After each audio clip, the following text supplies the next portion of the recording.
Welcome back. Sean Modry here with Love Lead Generation. And next, we're going to talk about logos and branding. This is a very common conversation that comes up with real estate agents is, do I have a logo? Do I use my name? Do I put my photograph on the marketing material? Or do I keep it off? Okay. And we're going to answer these questions in this upcoming presentation. Let's get started with the basics. First off, is to realize that in real estate, your face is your brand, okay? Now, this is 100% my opinion, but I've been doing this for 24 years. I've coached over 3,000 agents in my career. I've helped a lot of people build businesses that have produced over $1 million in income each year. And I'll promise you, your face is your brand. Now, does this mean your face needs to be on every piece of marketing material? In my world, I would tell you yes. Do you have to? Of course not. But I'm going to teach you and educate you on what best practices are. The human mind has instant facial recognition. Even if we can't pick up on the person's name, when we see their face, we recognize them. If we see them in the grocery store or if we see them sitting across from our desk in our house signing a listing agreement. We have facial recognition built into us. It's the best branding that you can do is keep your face on all your products. I suggest putting it on your sign, putting it on your business cards, putting it on any marketing material and keep the image similar or the same, okay? So if you're gonna update your photograph, maybe wear a similar suit or stay in the same body position, but don't change your photograph year over year, month over month.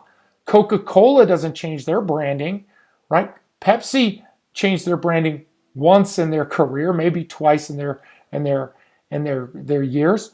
The most major brands that have existed in history rarely change their brand, and nor should you.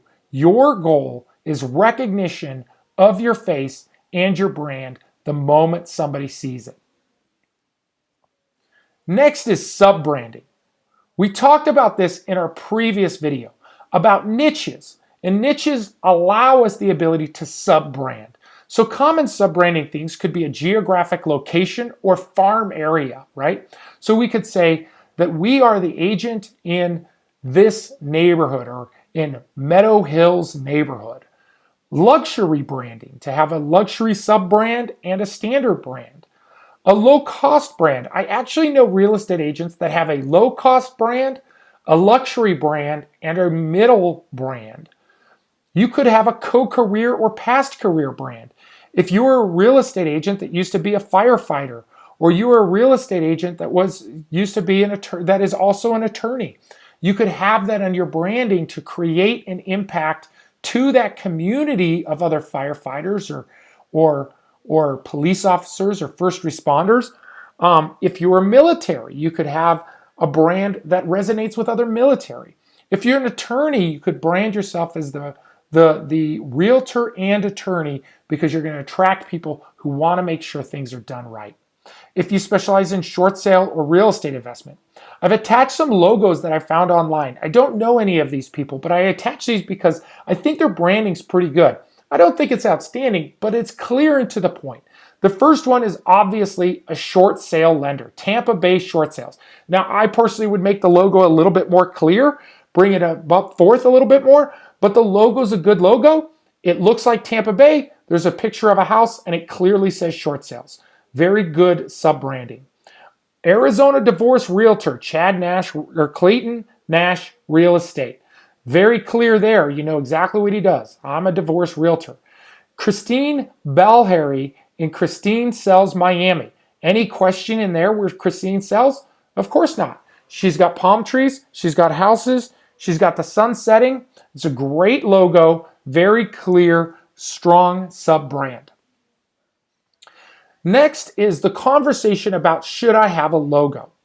There's a difference between a logo and a font, okay? So sometimes all you need is something simple as a font. You see here Craig Thomas has a font as well as a logo. He created in his, he's got a clear font. Now if he took away the logo, that's actually behind his name, it actually might be more pronounced and more recognizable than having the logo sitting on top of his name. But his name is in a font. The font is a unique font, and if he just went with the font, that might be all he needs. If you look below Craig Thomas, you see Livora Realty. He's got a font, right? That's a clear font type marketing. He incorporated his logo into his font. Another example of a font versus a logo is Coca-Cola is a font more than it is a logo, okay? The Apple computer has the logo of the Apple, and the word Apple is a font. Google is a font and a logo combined. You see here, Ross Brothers is a logo. Now, my frustration with Ross Brothers is it's not clear to me what he does. By the logo, this is Ross Brothers is actually a real estate agent, but his logo looks like he sells fishing boats or sailboat tours, and he likes to work with other people. I really don't know what he does, but it's an example of a font. Underneath of Ross Brothers is Fatima. Now, Fatima has a logo and then their name underneath, so it's a combination of a logo font combination. So think about when you're building your brand. If you have a logo, there's some very important things is that a logo must be. A logo must be unique, okay? If you do a logo that looks like everybody else's logo, then it's just going to get lost in the wash. A unique logo like Livora has a very unique logo. Fatima has a very unique logo that might stand out and create some recognition. Your goal with your logo or your font is that people see it once and immediately attach it to you, not to something or someone else. So here's some more examples of fonts and logos that stand out, specifically logo. Easy to read, right? Easy to understand. It stands alone without explanation. Now, with a logo, this is extremely important. I think a lot of people make a mistake here. This logo, Vacasa, I think that this is an outstanding logo because what it says here is it's obviously a picture of a house. Casa, Spanish word for house. V-A-C, vacation, vaca, right? Tells us vacation house, right? I think that's pretty clear messaging. I think I get it really quick. I'm assuming this person either does vacation rentals or sells to people who are on vacation. Vacasa Realty. Now, the one next to it here is Arizona Divorce Agent. Now, if you didn't read Arizona Divorce Agent and you just saw the logo of the red and the blue with it torn down the middle and the woman and the man on one side, you're pretty clear that this has something to do with separation and a house. It's a good logo. It's very clear.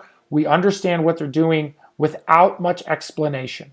Okay, so this is very important. Is a unique logo, a clear and understanding without having to read it. You should be able to just look at it and know what it's speaking to without having somebody explain it to you. Like going back to our Ross Brothers example, I'm sure this is a great logo that makes sense to him, but to a consumer, we don't exactly know what it's speaking to. Okay, now colors. We're going to go through this color wheel. You can pause this if you want, but different colors communicate different things. Blue, wisdom, loyalty, spirituality, respect.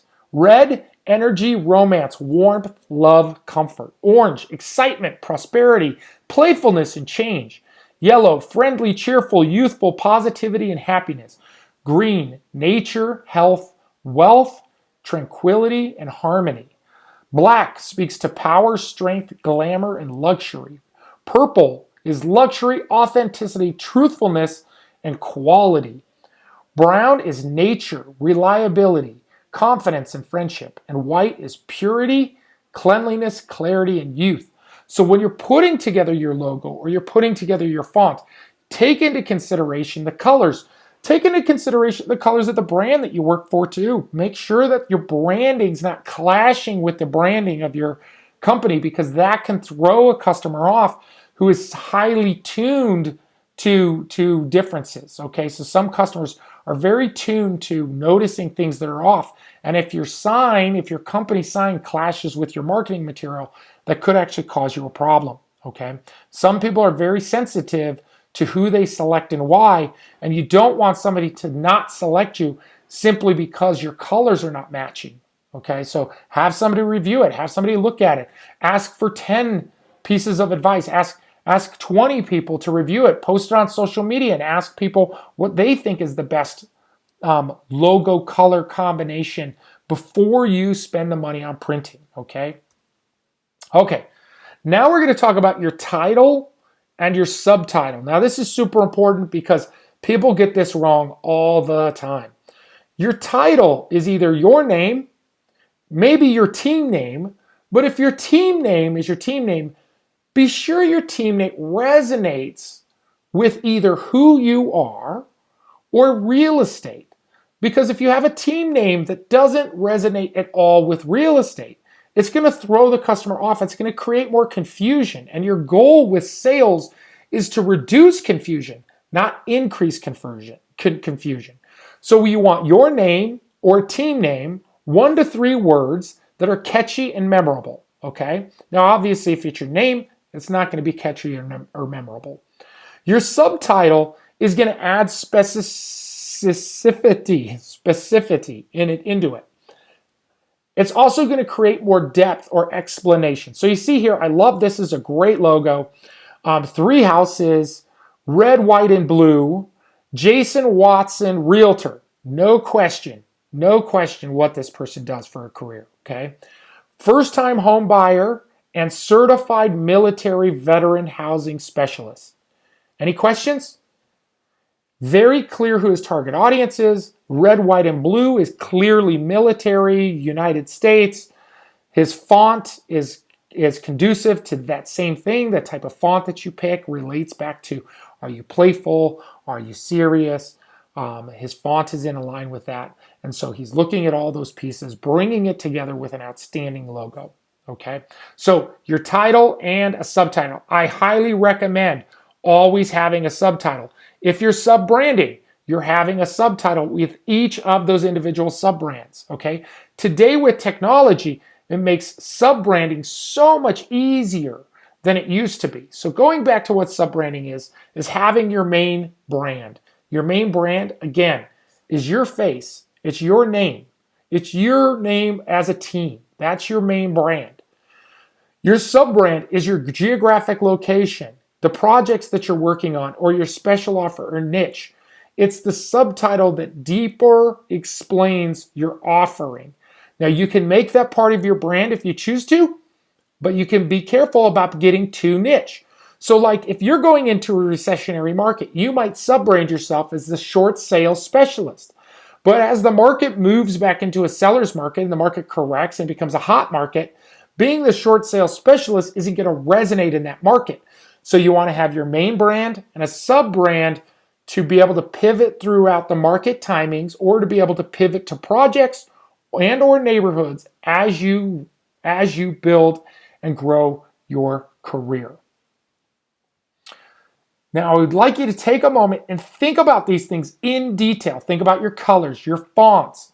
Think about your photograph. Think about your target audience. Does all those things resonate with the audience that you're trying to attract? If you're trying to attract a sophisticated audience, you don't want to have playful fonts. If you're trying to attract, your clients that are middle-level clients, blue-collar clients, you don't want to have fonts that make you look like you're too exclusive for them because they won't call you. I actually have a friend who works at a very high-end brand real estate company, and she says she loses transactions all the time because people said, "Oh, I didn't know that you worked with first-time buyers. I thought you only did luxury homes." See, her branding nails the market that she's in, that she chooses to work in, but it's so specific that she actually loses opportunities with people who are first-time buyers or new to the market. So you have to be very specific on what customer do you want. Make sure that your photo, your font, your colors, your title, and your subtitle all align to attract that consumer or that target demographic that you wish to have. Okay? And last, I'm going to say one more time, is your face is your brand. If you want to have success in real estate, it's all about the number of people that think of you when they think of buying or selling in real estate. The best way for them to remember you is is is tapping into their natural ability to recognize faces. And get back to your face is your brand. And I promise you, over time, you're going to find that that's the number one thing that you can do to make the biggest impact in your business. My name's Sean Modry. Thank you for listening to this video.